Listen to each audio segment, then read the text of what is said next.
प्यारे बच्चों, चंद्र शर्मा गुलेरी के तीसरे और अंतिम लघु निबंध को आज हम पढ़ने जा रहे हैं, जिसका शीर्षक है ढेले चुन लो। ढेले चुन लो, ये कैसा शीर्षक है? इस शीर्षक का क्या अर्थ हो सकता है? आप सभी अपनी स्क्रीन पर देख रहे हैं, एक पिक्चर बनी हुई है, एक फ़ोटो है जिसमें एक लड़की बैठी है और कुछ लोग उसके सामने ढेले। ढेले क्या होता है? मिट्टी के ढेले। जो पत्थर होता है, जो कंक्रीट के होते हैं, उन्हें ढेले नहीं कहते, वो पत्थर हो जाते हैं। ढेले होते हैं जो मिट्टी को गोला लड्डू की तरह बनाते हैं, उसके बाद वो सूख जाती है तो उसे ढेला बोला जाता है। ढेले चुन लो, किस लिए चुन लो? क्या होगा ढेले चुनने से? तो चलिए पढ़ते हैं, ढेले चुन लो। शेक्सपियर के प्रसिद्ध नाटक मर्चेंट ऑफ वेनिस में पोर्शिया अपने वर को बड़ी सुंदर रीति से चुनती है। बबुआ हरिश्चंद्र के दुर्लभ बंधु में पोर्शी के सामने 3 पेटियां हैं, एक सोने की, दूसरी चांदी की, तीसरी लोहे की। तीनों में से एक में उसकी प्रतिमूर्ति है। स्वयंवर के लिए जो आता है उसे कहा जाता है कि इनमें से एक को चुन ले। अकड़बाज सोने को चुनता है और उल्टे पैरों लौटता है। लोभी को चांदी की पिटारी अंगूठा दिखाती है। सच्चा प्रेमी लोहे को छूता है और घुड़दौड़ में पहला इनाम पाता है। ठीक ऐसी ही लॉटरी वैदिक काल में हिंदुओं में चलती थी, जिसमें नर से पूछता था, नारी को बूझना पड़ता था। मतलब नर, मतलब जो आदमी है वह पूछता था और जो स्त्री होती थी उसे जवाब देना पड़ता था। स्नातक विद्या पढ़कर, नहा धोकर, माला पहनकर, सेज पर जोग होकर किसी बेटी के बाप के यहाँ पहुँच जाता। वह उसे गौ भेंट करता। पीछे वह कन्या के सामने कुछ मिट्टी के ढेले रख देता। उसे कहता कि इसमें से एक उठा ले, कहीं 7, कहीं कम, कहीं ज़्यादा। नर जानता था कि ये ढेले कहाँ कहाँ से वह लेकर आया है और किस किस जगह की मिट्टी इसमें है। कन्या ना जानती थी। यही तो लॉटरी का बुझावल ठहरी। वेदी की मिट्टी, गौशाला की मिट्टी, खेत की मिट्टी, चौराहे की मिट्टी, मसान की धूल, कई चीज़ें होती।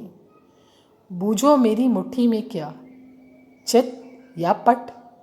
यदि वेदी का ढेला उठा ले तो संतान वैदिक पंडित, मतलब बहुत कुशाग्र बुद्धि की होगी। गोबर चुना तो पशुओं का धनी होगा वो व्यक्ति, जिसे उस व्यक्ति की, मतलब लड़की की शादी होगी, मतलब शादी के बाद वह व्यक्ति क्या हो जाएगा? पशुओं से वह धनी हो जाएगा। खेत की मिट्टी छू ली तो जमींदार पुत्र होगा। मसान की मिट्टी को हाथ लगाना बड़ा शुभ था। यदि वह नारी ब्याही जाए तो घर मसान मतलब शमशान हो जाएगा, जन्म भर जलाती रहेगी। यदि एक नर के सामने मसान की मिट्टी छू ली तो वह, उसका यह अर्थ नहीं कि उस कन्या का ब्याह ना हो, किसी दूसरे वर के सामने वह वेदी का ढेला उठा ले और ब्याही जाए। बहुत से गूढ़ सूत्रों में इस ढेलों की लॉटरी का उल्लेख है। अश्वयालन, गोभिल, भारद्वाज सभी में है। जैसे राजपूतों की लड़कियां पिछले समय में रूप देखकर, जस मतलब यश सुनकर स्वयंवर करती थीं, वैसे वैदिक काल के हिंदू ढेले छुआकर स्वयं पत्नी वरण करते थे। अपनी आँखों से जगह देखकर अपने हाथ से चुने हुए मिट्टी के डगलों को पर भरोसा करना क्यों बुरा है? और लाखों करोड़ों कोस दूर बैठे बड़े बड़े मिट्टी और आग के ढेलों, मंगल और शनिचर और बृहस्पति की कल्पित चाल के कल्पित हिसाब का भरोसा करना क्यों अच्छा है? यह मैं क्या कह सकता हूँ? बकौल वात्स्यायन के, आज का कबूतर अच्छा है कल के मोर से, आज का पैसा अच्छा है कल के मोहर से। आंखों देखा ढेला अच्छा ही होना चाहिए, लाखों कोस की तेज पिंड से।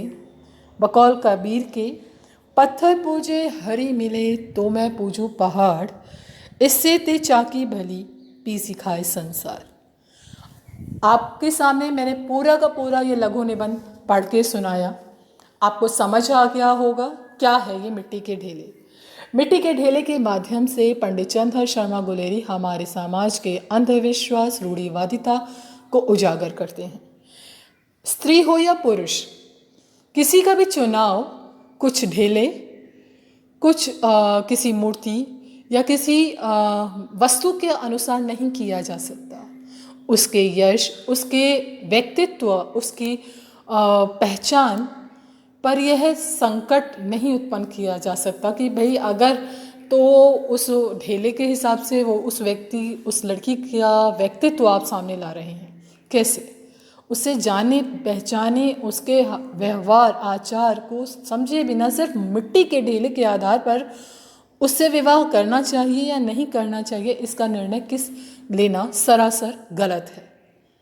यह एक रूढ़िवादिता को दर्शाता है। इसलिए यहाँ वो कहते हैं कि हाँ, स्वयंवर जब होता था स्त्री को स्वतंत्र होती थी वह रूप के आधार पर या यश के आधार पर जिसे चाहे अपना वर चुन ले। लेकिन मिट्टी के ढेले कहीं से भी कोई मिट्टी उठाकर ला रहा है। अब उस लड़की को क्या पता कि मिट्टी कहाँ की है। उसमें शमशान की मिट्टी है, वेद पाठी ब्राह्मण के यहाँ की मिट्टी है, उसमें गौशाला की मिट्टी है। अब उसने यदि कोई ये सवाल किसका है, भाग्य का, कि अगर उसने ढेला चुन लिया तो उसके अनुसार उसका अच्छे घर में विवाह हो जाएगा, अन्यथा वो ऐसी रह जाएगी। ये गलत है, सरासर गलत है। इस चीज़ को ही चंद्र शर्मा गुलेरी अपने निबंध के माध्यम से व्यक्त करते हैं। वो कहते हैं, फिर वो एक प्रश्न उठाते हैं अंत में कि क्यों गलत है भाई। जब हम कहते हैं बृहस्पति की चाल ऐसी है, मंगल ग्रह सही नहीं है, तो मिट्टी के बड़े बड़े जो ढेले हैं उनके अनुसार जब हम अपने जीवन को चला रहे हैं तो जीवन में आने वाले व्यक्ति का चुनाव भी ढेले ही करें। एक बहुत बड़ा प्रश्न पंडित चंद्रधर शर्मा गुलेरी अपने इस निबंध के माध्यम से हमारे सम्मुख रखते हैं। ठीक है बच्चों, तो कल की क्लास में हम इसी के बारे में और विस्तार से चर्चा करेंगे। तब तक आप इसे पढ़ें और सुनें और ध्यान से समझें।